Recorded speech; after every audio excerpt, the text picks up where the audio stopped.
What's up, everybody, and welcome to another episode of Business and Biceps. And you better wake your ass up, because on today's show, we're going to talk about money, Mr. Fosco. We're going to talk about getting that money, the money gap, wealth, the middle class, stocks, a little bit of everything, man. I'm kind of excited to chop it up today, my brother. Yeah, dude. I think there's a lot of information and misinformation out there for people who are just starting out in terms of what to expect, how to expect it. And once you start making money, man, after college, it's important to know things. It's important to know the things we're going to talk about here. Yeah, no, I'm excited about it. You've been dealing in the market and stuff for a long time, so I'm always learning over here, and I've been definitely in it way more of the most recent. And so, what's your kind of thoughts on what's going on with the Dow and all that right now, Johnny? I'm in a position where the way I look at the markets is like, okay, if you're buying stock, equities in companies, you want to essentially, sure, there's always market forces. There's trade winds that blow that affect just the whole market. But like, I want to invest in things that I believe can yield a result based on either my beliefs or my research or whatever.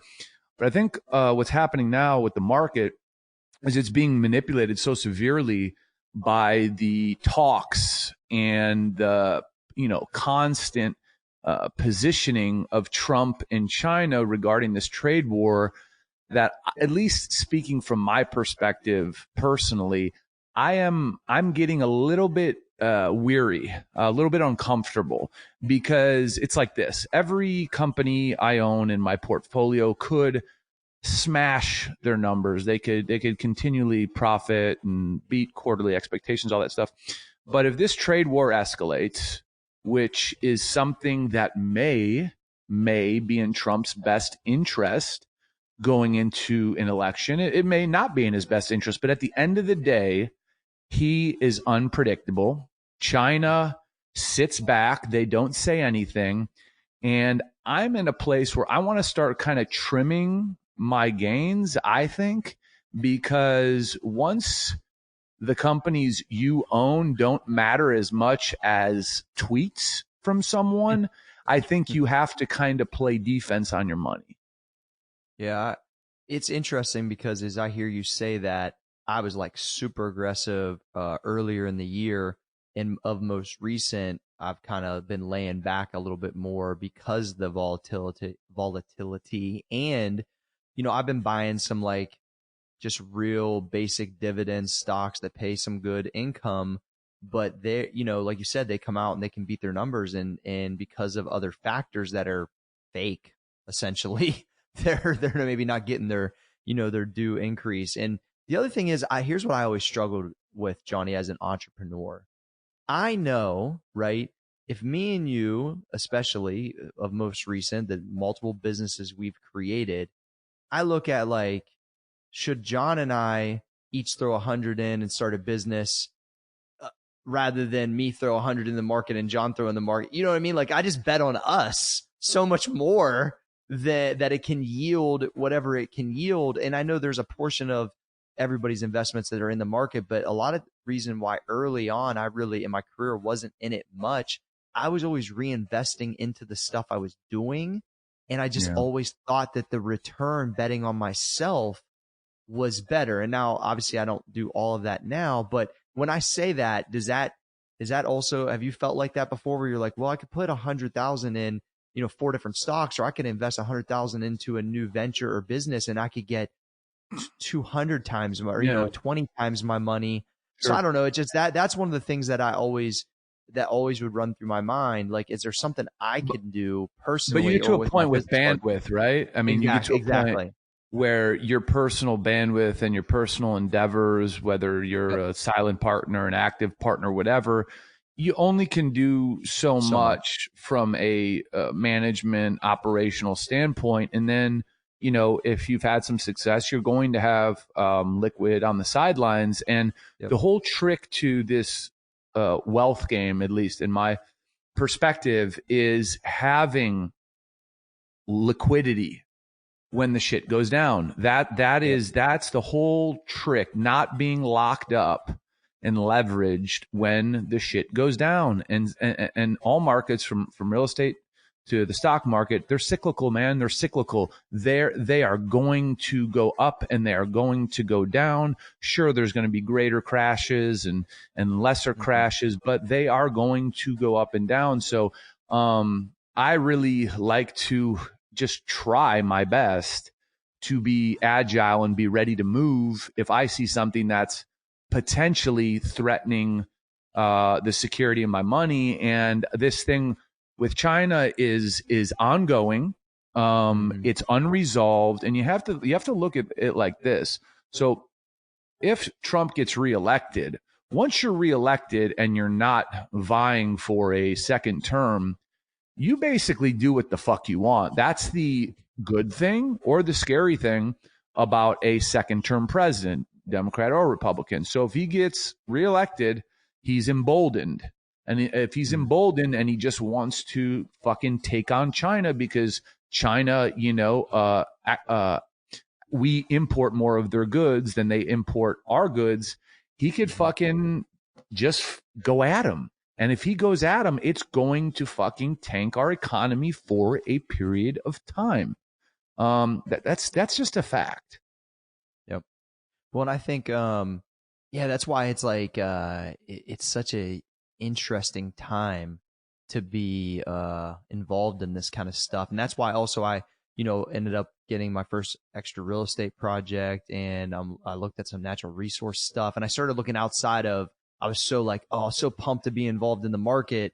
And Right. I got enough into where I was like, okay, I'm kind of cool right this second. And then obviously we started another business too. And it's like, I was like, man, I feel a little bit better having some of this stuff outside of it right now and just kind of see how it plays out. But like you said, not being tied up. So if shit does, guys make all the money when the shit fucking crashes out. That's where people trip out. They're like, the guys that have a lot of liquid, John's sitting on a pile of cash, and the Dow fucking goes down, and you're buying stuff that is coming back. That's where guys triple and quadruple their money at all the time. There's still a bunch of people that made money, even with the way the market is right now, from last Christmas. I mean, dude, I remember when I bought that stock for my kids. When I bought that stuff for my kids, dude, Amazon was $1,300 a share. And even though they've been, Bezos has sold a bunch of stock and shit, it's still up $500 since then. Like, that's a significant, there was a ton of stocks that were way down, and it wasn't even really a crash, but it was a serious correction. So this stuff happens all the time. But like you said, knowing when to get in and out, which you've done a good job at for years, Johnny, it's important right now. And this is a very unsure time. And people just need to be okay with the fact if they sell and they make money, but it goes up. Oh, it doesn't go down. It's like, dude, that's okay. There's a fine line between excessive aggressiveness and greed. And greed is what gets you caught with your pants down when things crash. So, these are just my feelings. I hate the feeling of, oh no, what was tweeted this morning? What's that doing to my portfolio? Yeah. What's your, and I think we can wrap it up with this because I think it'll be good info, John. When you're in a stock for a period of time, and I've heard you talk about this off the air before, like, where's that percentage at where you're like, you know what? I'm not going to be greedy. I'm up X. I'm going to go ahead and take at least my money back off the table, or a percentage of it, and I'm playing with house money at this point, which sounds like gambling terms, but it's kind of similar at times. So it's like, what is there like a percentage? Because you've done really well over these last few years that I've known you as we've talked. And it's like, you'll be like, yep, took some chips off the table on this today because I was up X%. Do you have something in your head that like it plays like, I know I'm up this amount, I should go ahead and cash these in, or you know what I'm saying? Yeah. So like, for example, like on a company like let's say Apple, I'm not really like that, just because I feel a company like Apple so solid. Not saying it can't go down or whatever, but it's so solid. It doesn't move that fast. And so like, if I'm up 35-40%, I'm not really itching to pull stuff off the table. On some more aggressive stuff, like I think there is a concern right now with at least the government trying to figure out how to regulate social media. So when you look at like your Facebooks, your Snapchats, like I don't think the government will ever be able to out maneuver them or stifle their business. But just the fact that the government's in their business, you know, it's not good for the short-term prospects of those companies. So if there is profits there that are like, you know, in excess of, I don't know, 20, 25%, I don't think it's a bad thing to, you know, to pull part of it off the table.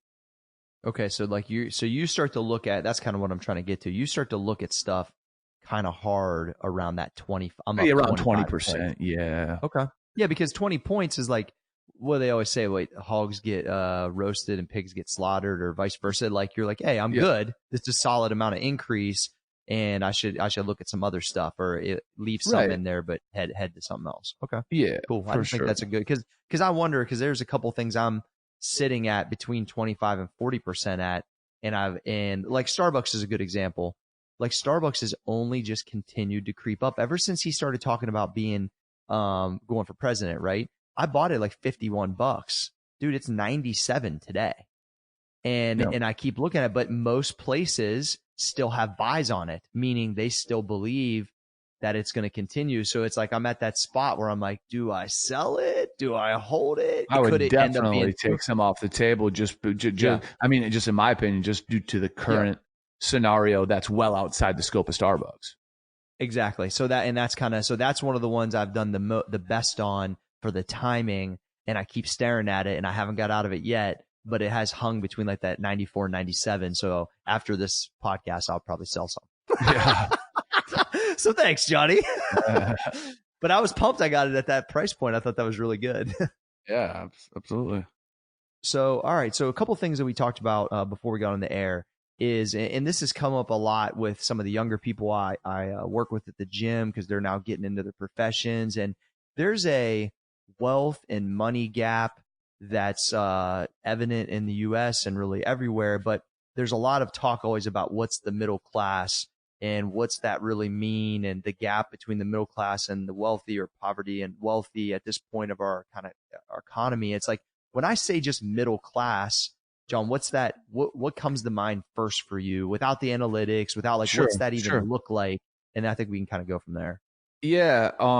We were talking a little bit before the show. I think it's like this is like when I think middle class, I think of kind of like the way this country financially was built, and that's that like you could have a job where you are, like I said, like a grocery store manager or a postman, and then you could own a home and support children and a wife and just live a normal life, in an area that's safe. To me, that's middle class. Being able to work one job, work it full time, possibly get some overtime hours, and be able to support a family.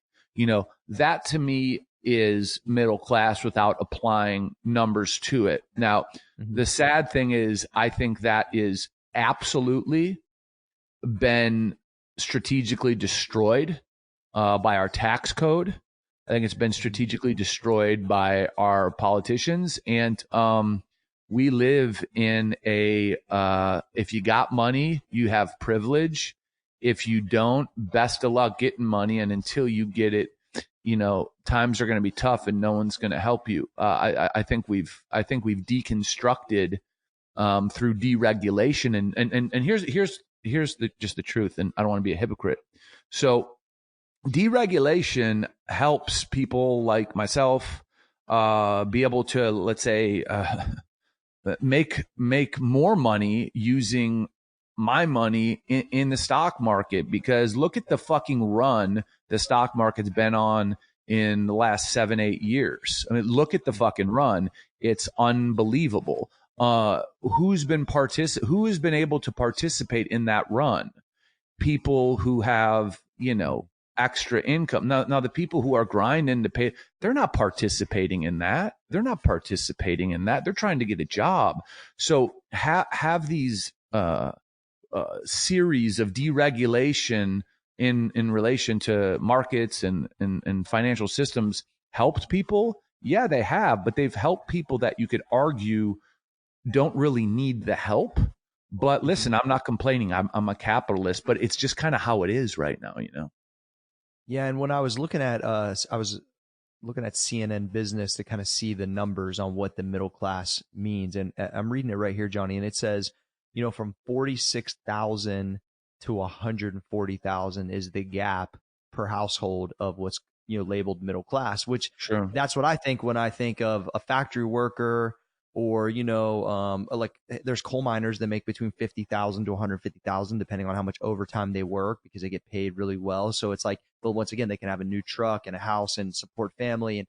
But there's a lot of hours that are involved. And I just think that what's interesting is only thing you hear in the media is that specific class, and then the next class up, is that this gap is continuing to widen at such a degree that it's so hard. And that's the thing that I used to think about all the time. And my mom was made way less than 40,000, so we were in the poverty category. But it's like how you then jump, from work and business and these things, from the category that we'll say that most are in, to that next class of where you aspire to be. And this was a question I posed before the podcast, was like, right now, is that harder than it's ever been? Or is it easier potentially because of the internet and stuff? So I'm interested to hear your thought on that.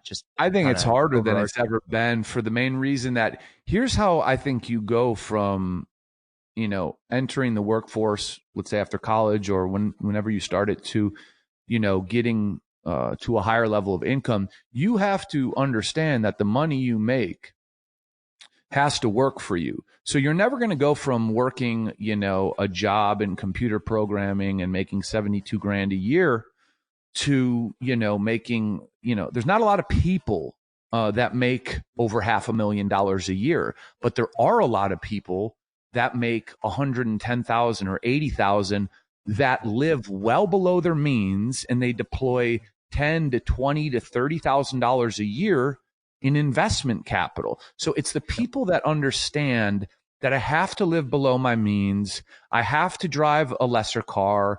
It's okay to live in a lesser house. And my money is my employee, and I am my employee to create wealth for myself. So it's those people that understand that there's two ways that can work simultaneously for you to create wealth for yourself. It's your money.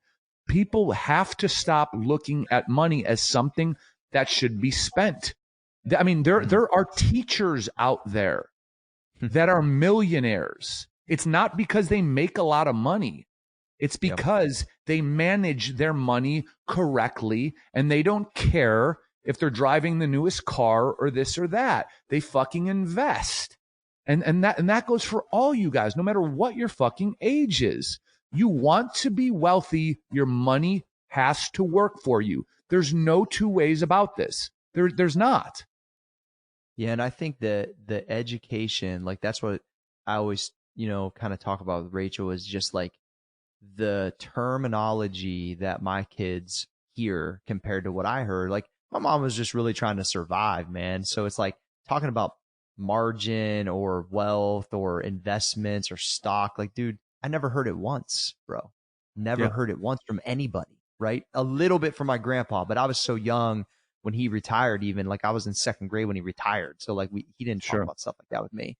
And so like when I think about that, just to your point, the way that you gap up to that next percentage or that next level is you have to have that education and that understanding early enough to deploy, whether it's $50 a month or 20,000 a year, to your point with many teachers that are rich when they retire. And it's like, you have to, and that's where I think it's a little frustrating that our school system wasn't there to help me with that, Johnny, because my mom couldn't teach it to me.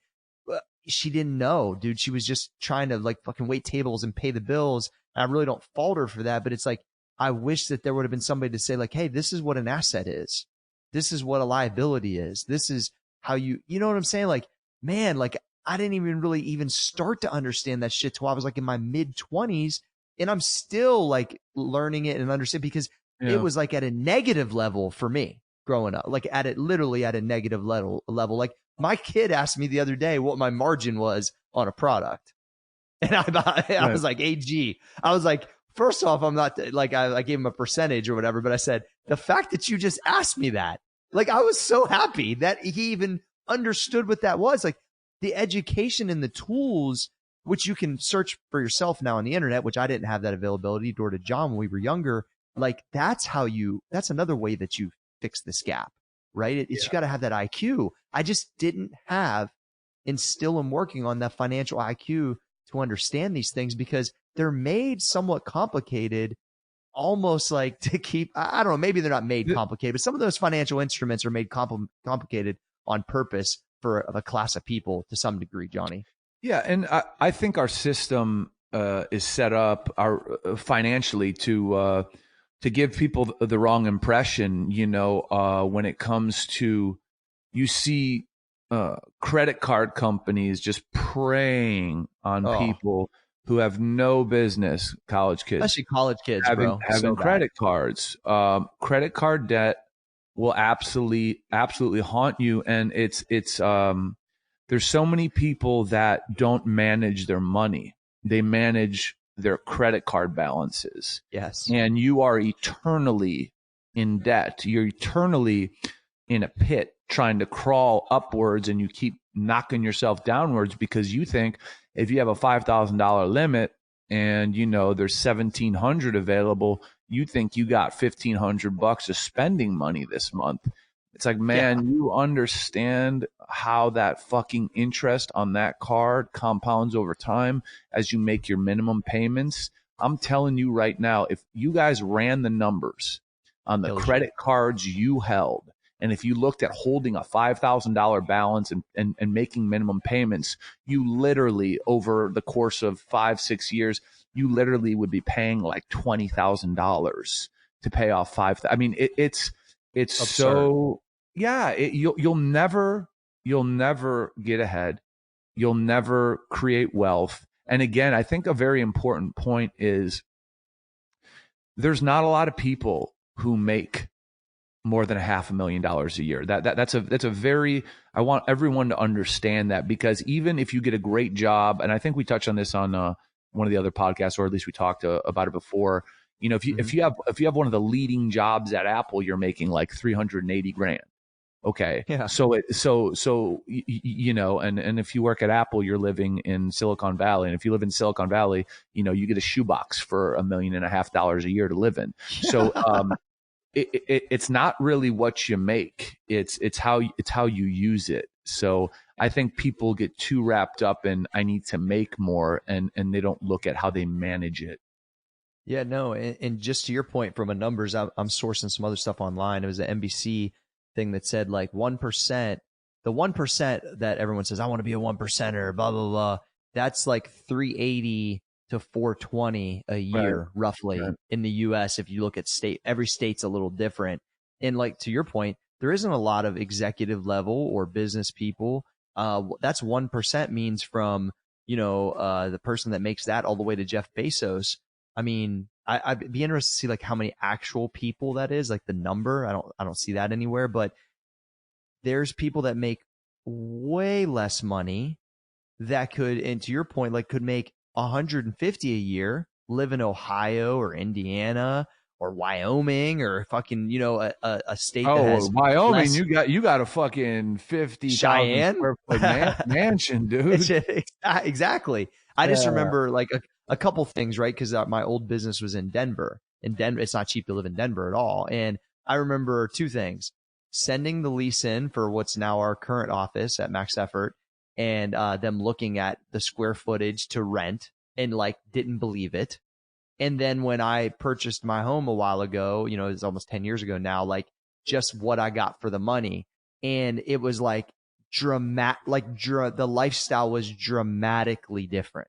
So you guys have to really look like, oh my gosh, I want to live in Manhattan, or I need to live on the ocean, or you gotta look at and John's lived on the ocean. He can explain, like John was paying something crazy because he could see the water. He wasn't on the water, but he could see the water, and it was fucking unbelievable. So there's an equation here that you really have to look at. It's lifestyle, to, geographic location, to the amount of money that you make, spend, and invest in the period of time, and how you kind of, make all that happen is really what class and you kind of end up in. And compounding interest, just like John said, the credit cards make lots of money because they allow that interest to keep piling up. Well, on the flip side, if you're letting it pile up for yourself because you're in these things early and you understand them, that's how you end up gapping up, this over a period of time too. So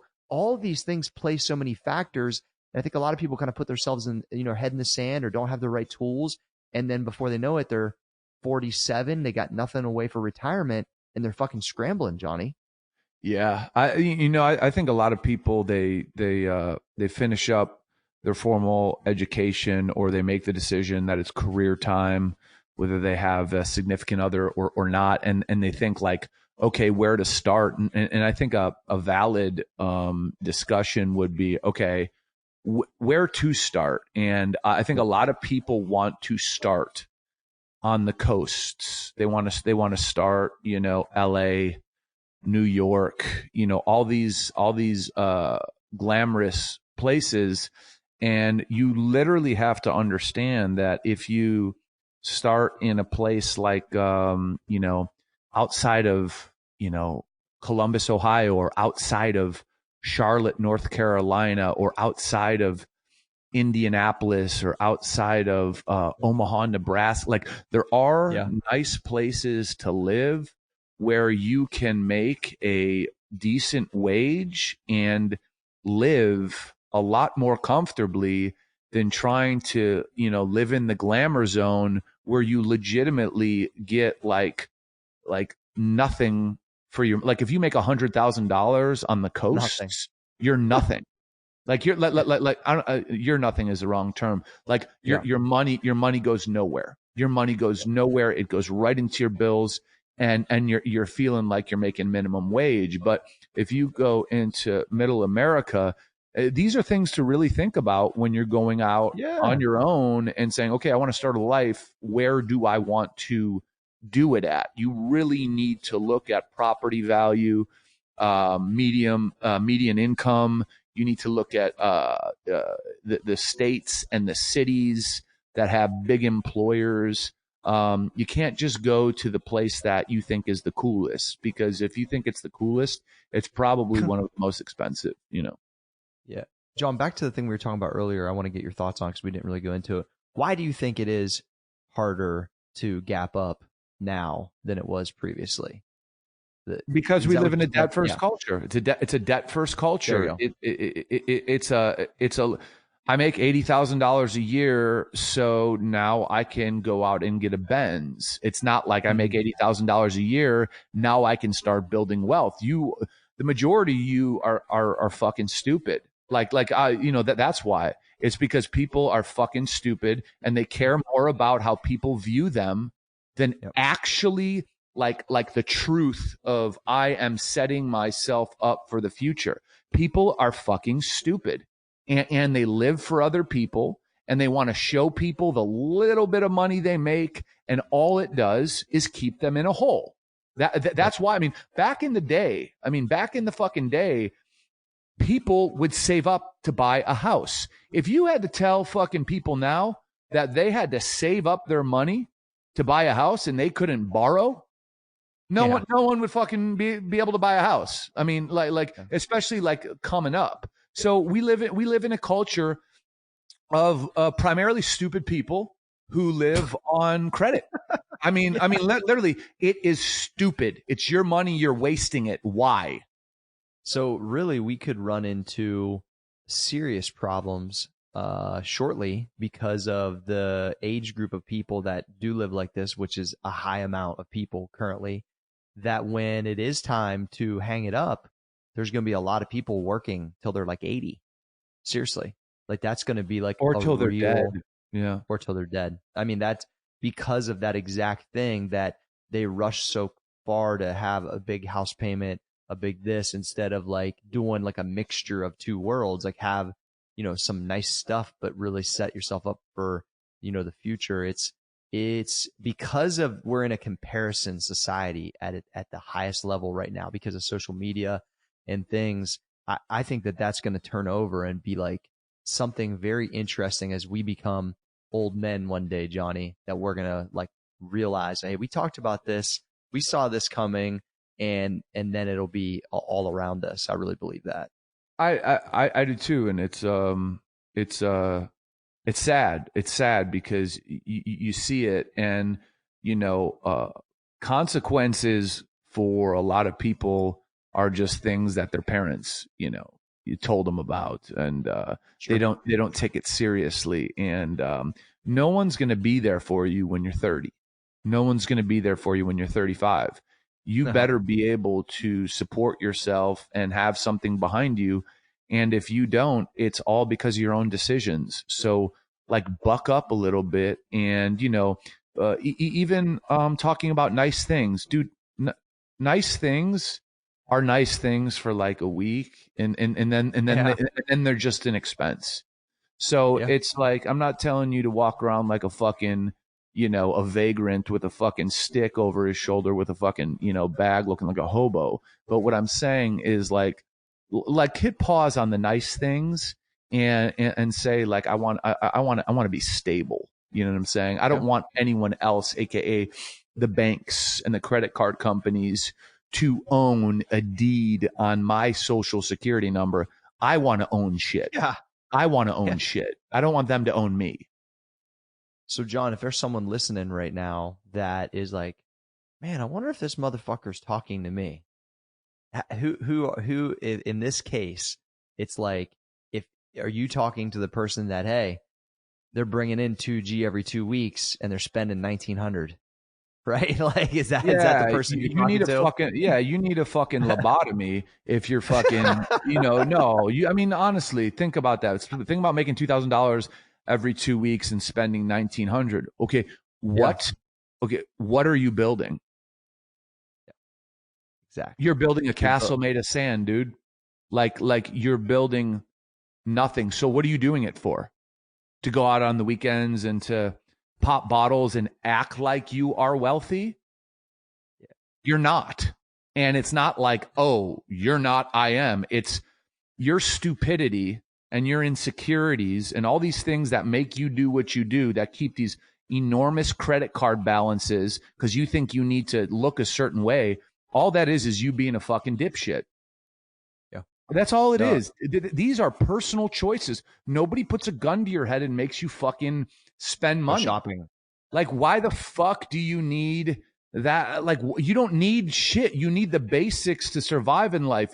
Be the dude who doesn't need to talk about anything and just can put his head on the pillow at night and know he's secure or she's secure. That's real. Everything else is fucking fake. So go blow your check, popping bottles and this and that. You're a douchebag. The only one who doesn't know it is you. What I want to make it cool is to, like you said, Johnny, it should be cool to build a portfolio. Listen, and I know, John, you probably But felt it's the not same way. social. It's not social. That's the problem.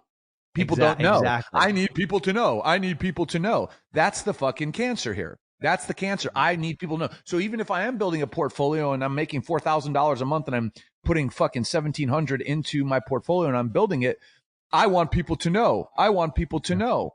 Well, that's the problem. People don't need to know. They shouldn't know. Hey, in my grandpa's age or my parents, like, dude, they didn't want no one to know anything. Exactly. Like, are you fucking kidding me, bro? Like, my grandpa wouldn't have fucking told a number to one motherfucker.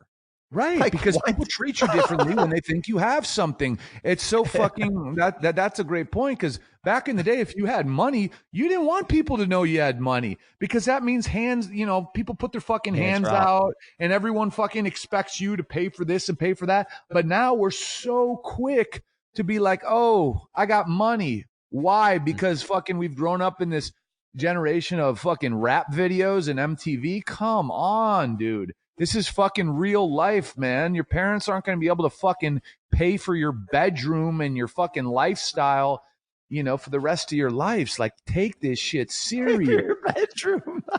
Seriously, you're fucking listening right now. You're 25. you can't fucking bring girls over because your dad's gonna fucking freak out and you fucking got to beat off all the time. It's like, dude, get your own life. Like part of this stuff is getting out on your own and taking on some responsibility and being more serious and stop being a fucking kid. But also too, Johnny, is this type of things we're speaking about is a long game play, and it's not flashy. And that's your point, and that's where the discipline has to come in. It's the, hey, I'm looking at something at 24, 25, so I'm cool when I'm 40, 54, 55. That's really hard for people to understand. Well, then those people are stupid. Well, and that's kind of my point. Like, if you're not thinking about, we have a lot of young people to listen here that are getting their first job, they're coming out of college. Like, these are things that you have to be thinking about now. And then when you are an old motherfucker, you're going to be like, them motherfuckers from Business and Biceps threw me some really good ass information, because I wasn't even thinking about that. I was just worried about if I could buy natural light on the weekend and pay my Beamer payment. You know what I'm saying? Like, I'm telling you guys, like, no one was teaching me this stuff. No one was teaching John this stuff. We had to go and figure it out. And I'm still figuring it out. But at the end of the day, like, and no one cares how much money you have. So here's the interesting part. No one cares. And if you think that showing someone that you have money or possession is going to interest them, and it does, that's the last person you want in your life. If someone comes towards you because they think you have possession or money, that is not a person you want in your life. So what is the end game of showing it off? Like, what are you trying to get? Fake relationships? The people that it attracts, or the way, it can be. Those are the people you don't want in your life. Absolutely. Well, it's always, you talk about, not you talk about, but in theory, you hear about guys that are single, and then once, people find out that they have cash, then it's like you're fending off, is that woman there in this case for the money and the props, or is she there really because she likes you?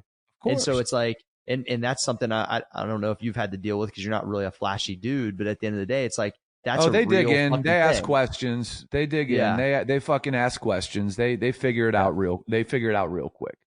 Yeah, I was poor when I met Rach, so I didn't really have to deal with that. But that would be. But I think, what I try to do though is think about, hey, what if I was single and dating now, and that would be really hard to decipher through, John. That you got how the world is right now. You know what I mean? That would be really hard, bro. Put it this way: if someone's materialistic, I think they're a slut. There it is. Period. Quote that. No, I mean, it's just straight talk. Like, if I'm talking to you and you tell me about how, you want those fucking shoes with the red bottoms and shit like that, I just think you're like, what does that have to do with me? That has nothing to do with me. And don't put it out there because, like, you think I have the means to get it. Like, you're a slut. You know what I'm saying? Yeah. Like, does that happen, John? Has there been those type of occasions where? Yeah. And it's like, fuck, man. Like, I won't even, like, here, I'm a generous person, but if you act that way, I won't buy you a fucking kids meal at McDonald's. Like, dude, well, hey, listen to this. I was getting, this is a great example. I can buy my own fucking TV. John gave me like a $2,000 TV just because he had an extra one, and I was refinishing my basement. He was like, and he loves TVs. He's like super knowledgeable. Yeah, he's a huge TV fan. He always has the new TV, and he's like, gee, just take the one from the office, bro. I don't need it, and put that over your bar. Like, but that's literally. But I never asked him for it. I forgot it was even there. But you know what I'm saying? Yeah. But that's the difference between saying like, oh yeah, man, like I need a TV for over my bar, about 55 inches, like kind of like the one at the office. Yeah, right. You know what I'm saying? Right? But that's kind of my point. So it's like people, I don't know where we're going with that point, but that's interesting. But you don't want to think, be aware of people. Yeah, be aware that, because there is ego stroking that goes on when, like, if you're a male or a female and the opposite sex feels the need to talk about money or possession, and you could, let's say, potentially provide that. Part of your ego might feel a little good, but what you got to be aware of is, like, if that person is choosing those subjects to talk about, what they're not choosing to talk about is you and getting to know you and interested in you. They're talking about what you can do for me. And when we talk about what people can do for us, that's called a transaction, dude. You got yourself a fucking hooker right there. She may not be a professional one, but she sure as fuck is acting like, you know what I'm saying? A lot of times girlfriends are like very expensive hookers, because essentially what you're doing is you're taking them out to dinner, you're buying them dresses, you're doing all this stuff. Hopefully you're getting laid. You know what I'm saying? Hopefully you're getting some sex. Better be fucking getting laid if you're doing all that. Hey, listen, I've heard some stories about people, you know what I'm saying? So, you know, but essentially if you were to take your financial output on a monthly basis, you were to divide it by your sexual encounters, you have yourself probably a very highly paid prostitute. You're definitely going to get some messages about this portion of the podcast. I love it. I don't. They're not all prostitutes. No. You listen. My mother, just like your mother, is a woman. There's there are great ones. Listen, guys are the same way. This isn't a female, but I'm saying sometimes you have to look at it that way, because that's just how it is. You know. Yeah, that's the fucking truth, Johnny. Last kind of area of this topic I want to chat about is, when did you? I don't condone prostitution, though. No, of course you don't. I've never participated in prostitution. Ever. You never want to be the guy that's filling out the form and it says like, check the box if you paid for sex. You never want to be the guy checking that box. I think a lot of people, you know, do the Robert Kraft deal where they go to hand job parlors. I think they do that. I think that's a common thing. But that's not my deal. Just Robert putting Kraft. it. Robert. Listen, Robert. I believe he lost his wife. Let the man get let him get a fucking hand job. What the fuck? I don't know why that's a problem either. I agree with you, John. I mean, Jesus Christ. Last thing I was going to ask is, as you were ascending, John, from, you know, starting in the business and sales and to where you're at now, where do you think the pockets of, I guess, where you made a certain amount of income with the way that you've lived, which I believe has also always been, you know, below your means, where you were able to start really investing? Was it really in that 40 to 140, which is so-called middle class? Was it a little higher, a little less? Like, when do you think like that became a thing that you were doing often? It was on your mind. You were aware of it. You had excess cash because of the way you lived. I'm trying to give some people some benchmarks of like, you know what I'm saying? In terms of like income levels, I would say probably. Like, I made 100 and then I was able to invest 10 a year, you know, some kind of calculation, I guess, like that. Yeah, I'd say between 100 and 150, you know. You know, you definitely should be able to invest some capital and some different investments if you're making 100 to 150 for sure, especially if you're a single man, you know. Yeah, gotta watch out for those prostitutes though, man. For sure. They'll suck up your money and also So that's what I was thinking. Like, until I got to that, which, you know, I don't want to say that you can't invest until you get to that level, because that's not the case. Because like you said, there's teachers that make 50 grand a year that invest, you know, fucking 17.5 every year. But I didn't get real conscious to it. And I think it's because, once again, as an entrepreneur, a lot of my money was going right back into what I was doing. So it wasn't like I just had a job, I made 100 and I got the money back. And a lot of it was feeding into buying more equipment and doing different things along kind of my journey of trying to create this gym and everything. But that's when I started to get like, at least doing the Roth IRA and the basic mutual fund stuff, like at least like being conscious of, hey, I need to put something, because I don't have a 401 or anything that's set up by a corporation. Neither do you. Like, we have to take this stuff on for ourselves. And so I think that's probably when I started doing those type of things also, was around that level. But I wish I would have started much earlier. I wish I understood what dividends. I wish I understood the market. I wish I understood all of that stuff way earlier. And if you're listening to this right now and you don't, there's plenty of Google searches you can do and figure it out, or meet with a local person that does this for a living. Like, you should know the basics of these things so you can have the true financial tools and IQ to move forward and create some wealth for yourself, no matter what you make. Like, you got to do your best. You don't want to be fucking 70 years old greeting people at fucking Walmart. I know. No, you don't want that, because especially if you have bad knees, Yeah, exactly. So, or a bad back. Hopefully, through this process, Johnny, we've maybe woke some people up. I want the ladies listening to know that there are also male hookers that they need to watch out for. Listen, they're an expense too. So I don't want this to, the whole hooker thing is, it's a danger to everybody, but it goes both ways. Both ways, bro. What's that? Prostitution does go both ways. You know what I'm saying? Everyone needs, something. So, but there is probably at least one person, could be male or female, listening, thinking, man, the motherfucker I'm dating right now is costing me a he's lot. draining my pockets. He's borrowing my fucking Pontiac Grand Prix on fucking Thursday nights. He's asking me for $20. The motherfucker buys cigarettes and a pitcher of fucking beer. That right there is a hooker. It's not your boyfriend. It's a hooker, because there is a price tag attached to him on a monthly basis, and there is a certain amount of times that there's sexual encounters. So you just got to do the math. That's a great way to wrap it right there, Johnny. Yeah. I love it. Good work today, John. I was actually really looking forward to that topic, because I think that stuff can't be talked about enough, especially with the base of people that hear Business of Biceps. They're just so conscious, or need to be even more conscious of it, John. So well done, man. Absolutely. Good times. Johnny Fosco! G. Can the podcast be stopped? The podcast can't be stopped.